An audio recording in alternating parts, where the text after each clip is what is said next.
আচ্ছা, আপনি একটু মন থেকে বলেন তো, এই মেয়েটা যদি আপনার বোন, আপনার মেয়ে কিংবা আপনার ভাতিজি, আপনার ভাগ্নি হতো, আপনার কেমন লাগতো?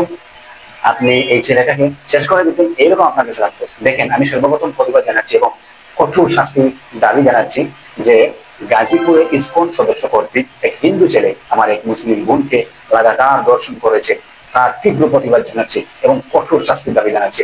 দেখেন কতটা নৃশংস এবং কতটা ভয়ানক দৃশ্য।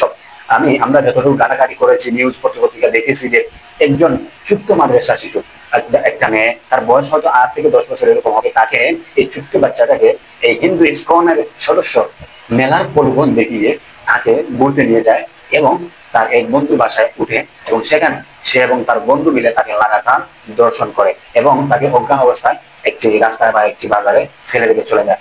তখন এই বিষয়গুলা সোশ্যাল মিডিয়ায় ভাইরাল হয়ে গেল।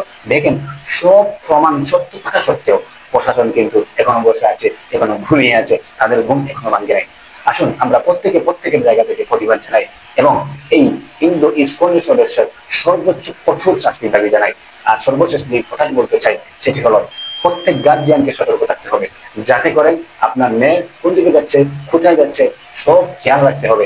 না হয় কিন্তু আপনার মেয়ের সাথে এইরকম ঘটনা ঘটতে পারে। তাই আসুন আমরা সবাই সতর্ক হই এবং সবাই প্রত্যেকের জায়গা থেকে এর প্রতিবাদ জানাই। আল্লাহ তাআলা আমাদের সবাইকে এইরকম জঘন্যতম কাজ থেকে হেফাজত রাখুন। আমিন।